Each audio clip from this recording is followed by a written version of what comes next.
Hello, good evening, friends. My name is Dr. Shishir Agrawal, and today I am going to talk about how to use the pulse oximetry and the uses of it. I'll tell you each and everything about the pulse oximetry and oxygen therapy.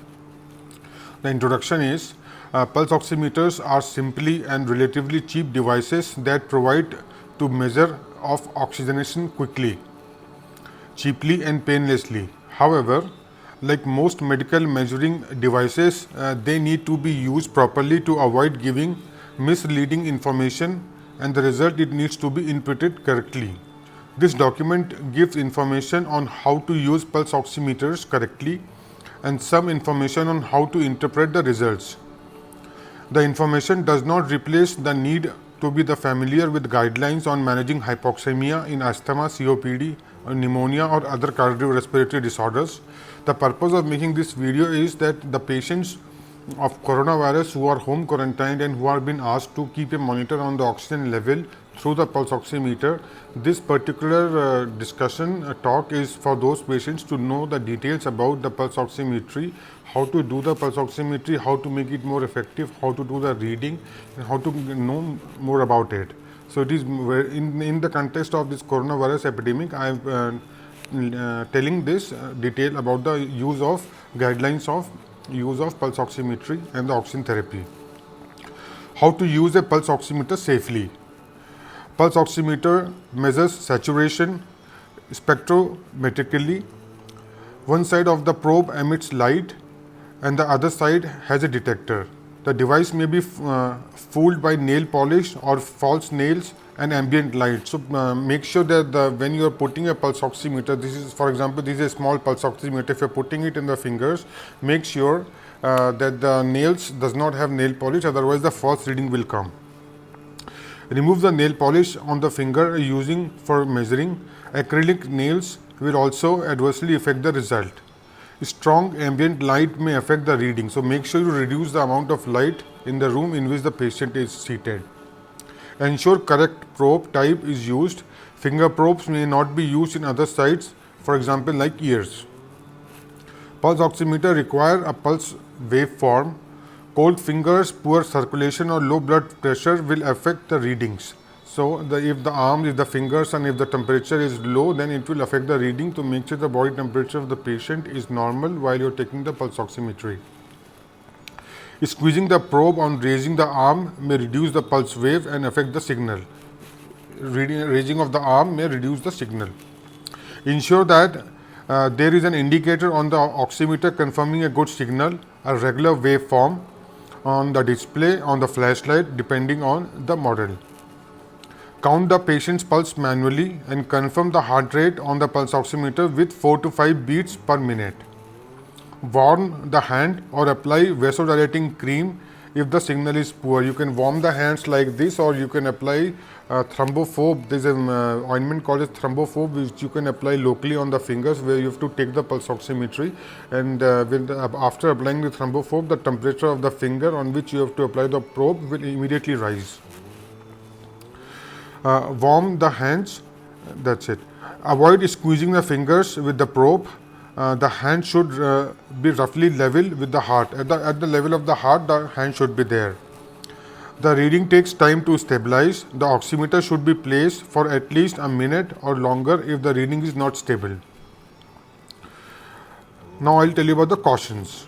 Most pulse oximeter cannot be distinguished between different types of hemoglobin.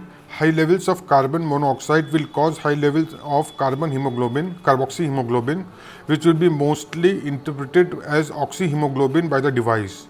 Common interpreted as oxyhemoglobin by the device, carbon monoxide levels may be high after exposure to fires, leaking gas appliances, and even cigarette smoking. Do not rely on pulse oximeter if there is a suspicion of carbon monoxide poisoning, as a result may appear normal in a dangerously hypoxemic individual. Usually it is the resetting saturation that is of interest. Exercise can cause a drop of saturation lasting for several minutes. Make sure that the patient has been resting for at least 5 minutes prior to the measurement through the pulse oximetry. Saturation readings are uninterpreted If the inspired oxygen level is not known, saturation changes quickly with the changes in supplemental oxygen. When documentation, saturation always comment on whether the reading was on air or supplemental oxygen or at the rest of the exertion. Wait for 5 to 10 minutes after the change in the oxygen therapy for the saturation to stabilize. Now I'll talk about the interpretation of saturation, blood gas or pulse oximetry. Taking a blood gas sample involves a painful arterial oxygen puncture but provides an accurate measure of oxygen content of the blood. Both PaO2 and SaO2 can be measured. Limitations include a sample only reflects the last few minutes of the cardiorespiratory function. An expensive blood gas analyzer is required to analyze the sample. A competency-based training is required to perform the arterial swab. Pulse oximetry is cheap, painless and non-invasive procedure.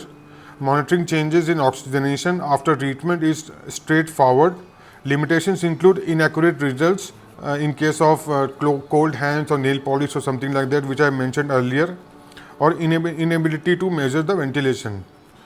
Now I'll talk about the technical terms, that is central cyanosis, that is the blue discoloration of the lips or the tongue due to high levels of circulating deoxyhemoglobin, which occurs during the saturation drops below 80%, but detection is dependent on ambient light and patient's total hemoglobin.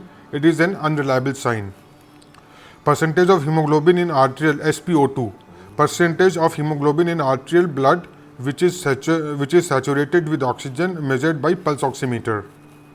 PaO2, partial pressure of oxygen in arterial blood measured in kilopascals kPa by a blood gas analyzer. SaO2, percentage of hemoglobin in arterial blood which is saturated with oxygen measured by blood gas analyzer on an arterial blood sample. FiO2 is strictly the fraction of independent oxygen, that is 0.5 is 50% oxygen, in air it is 0.21. In cases of respiratory failure, it is usually defined as PaO2 below 8.0 kPa on air, and in type 1 hypoxic respiratory failure has normal or low PaCO2. In type 2 ventilatory failure has got high PaCO2. Now I'll talk about what is normal. A healthy person at sea level should have a saturation of around 95% or more. Even if he is having saturation above 90, even that can also be considered as normal, but below 90 is considered to be an indication to support with oxygen therapy and should be taken to the doctor. Now how about measuring ventilation? Pulse oximeter give a very limited information on pulse ventilation, which is normally assisted during arterial blood gas analysis. Given sufficient supplemental oxygen, a person can be apneic and maintain normal saturation. If saturation is 95% or more while breathing air, ventilation is likely to be normal. If saturation is below 95% or the patient is breathing supplemental oxygen, no information about the ventilation can be derived and blood gas sampling is required. Significance of ventilation in acute settings. In type 1 respiratory failure, also known as hypoxic respiratory failure, it is usually treated with oxygen therapy and the prognosis is related to the underlying pathology. Aim is to maintain the saturation from 94 to 98%. Type 2 respiratory failure, it is also known as the ventilatory failure. It is commonly due to an exacerbation of COPD, though it can occur in other cardiorespiratory and neuromuscular conditions as well as in cases of coronavirus when there is respiratory distress.